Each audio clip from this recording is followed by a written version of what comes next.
Bueno, usted ya sabe cómo todas las semanas tenemos una columna sobre salud, algo que es muy importante, me parece a mí, conocer algunos temas, principalmente lo de la prevención, y en el caso de que esto no se haya podido sortear, bueno, todo lo que usted debe saber respecto a distintas enfermedades. En este caso, teniendo en cuenta que el 24 de marzo fue el Día Mundial de la Tuberculosis, que se realizaron unas jornadas sobre el tema en el Hospital San Juan de Dios, le queremos agradecer que nos atienda el doctor Ariel Manti, formando parte de esta columna sobre salud y prevención de la Agremiación Médica Platense. Doctor Gustavo Sacañero lo saluda, gracias por atendernos, buenas tardes, ¿cómo le va? Buenas tardes, Gustavo. Bueno, doctor, el 24 de marzo, decíamos, fue el Día Mundial de la Tuberculosis. Más allá de las jornadas que se hayan realizado, creo que es una enfermedad para muchos que ha mermado, otros que de repente aparece y se sorprenden porque la tuberculosis aparece en lugares donde por las circunstancias la gente no estaría cercana, por el medio ambiente a poder contraerla. ¿Qué podemos decir respecto a la tuberculosis hoy en el año 2016, doctor? Bueno, Gustavo, la tuberculosis sigue siendo una enfermedad infecciosa de suma actualidad. Es una enfermedad de distribución mundial. Casi todos los países del mundo la tienen. Argentina es un país que tiene un nivel de prevalencia media a nivel mundial. Nosotros tenemos alrededor de 26.6 casos por 100.000. Eso es una prevalencia media. En el mundo aproximadamente se infectan 9.6 millones de personas todos los años por tuberculosis y alrededor de 1,5 millones fallecen por esta enfermedad. Con lo cual es una enfermedad que claramente es un problema sanitario importante, ¿no? Por eso decía, tiene que ver con el medio ambiente también, ¿no? Sí, es una enfermedad ocasionada por una bacteria, que es el Mycobacterium tuberculosis, que se transmite de persona a persona mediante las micropartículas que despedimos todos durante la respiración, la tos, el estornudo o la risa, y que ingresan por vía aérea al árbol respiratorio, encontrando allí el lugar donde desarrollarse. Es importante señalar también que uno tiende a pensar en tuberculosis como enfermedad puramente pulmonar, pero la tuberculosis puede afectar prácticamente cualquier órgano de la economía. ¿Cómo es eso?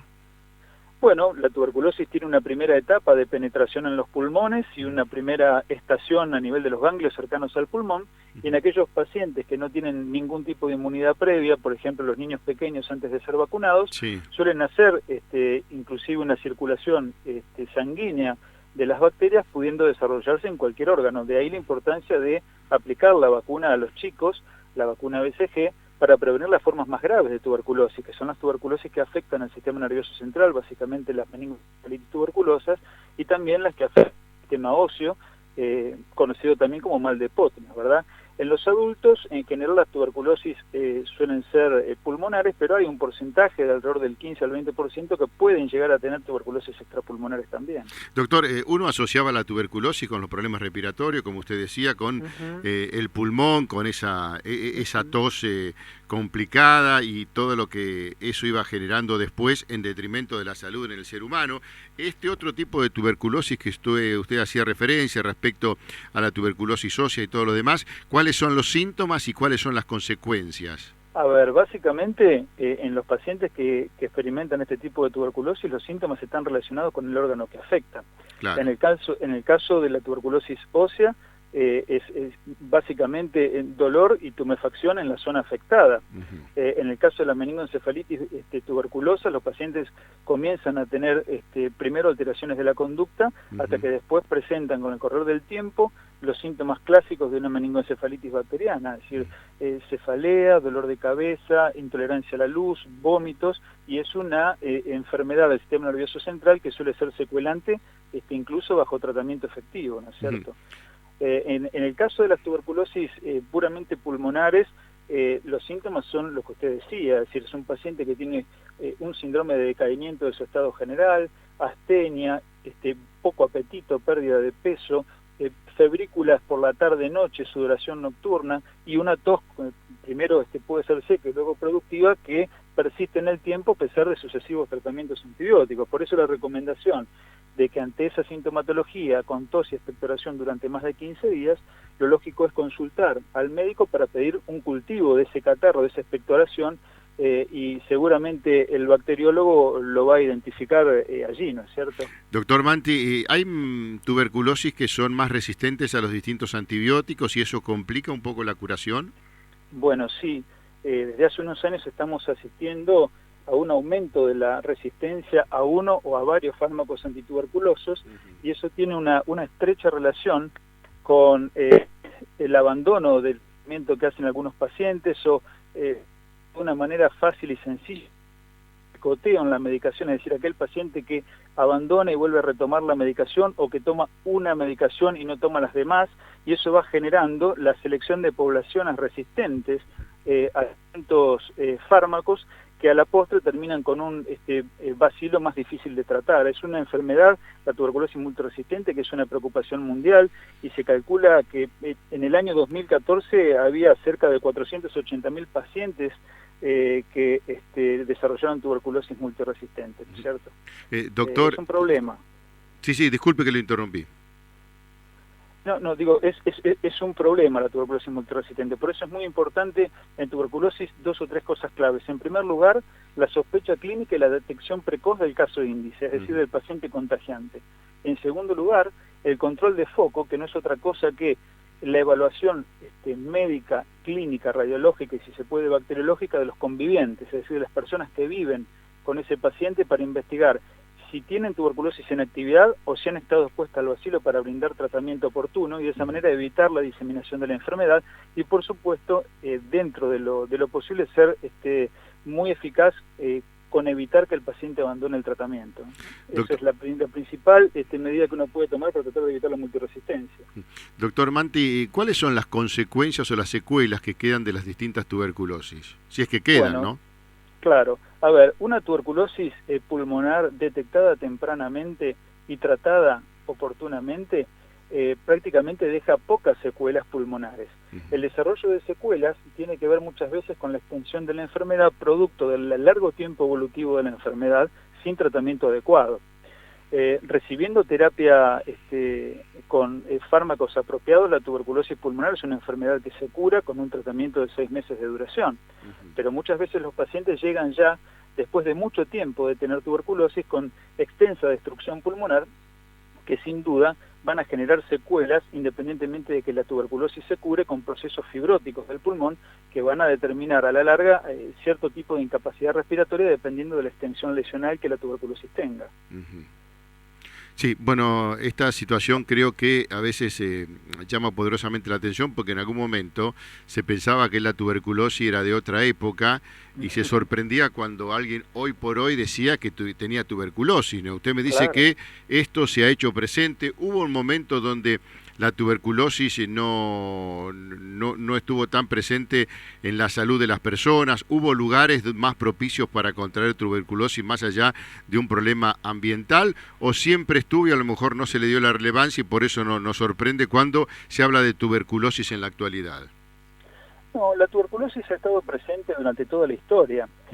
Hay zonas, como usted dice muy bien, donde la prevalencia es más alta. En nuestro país eso se da básicamente en las provincias del norte, en Salta, en Jujuy, en Formosa, donde también tenemos una alta tasa de inmigración, que procedente de países limítrofes también ingresan al país con tuberculosis y son tratados gratuitamente en nuestros hospitales, porque eso es importante señalarlo. En nuestro hospital la atención de los pacientes, el diagnóstico e inclusive la provisión de los fármacos es completamente gratuita. Con lo cual, digamos, las herramientas disponibles para tratar a los pacientes existen y están.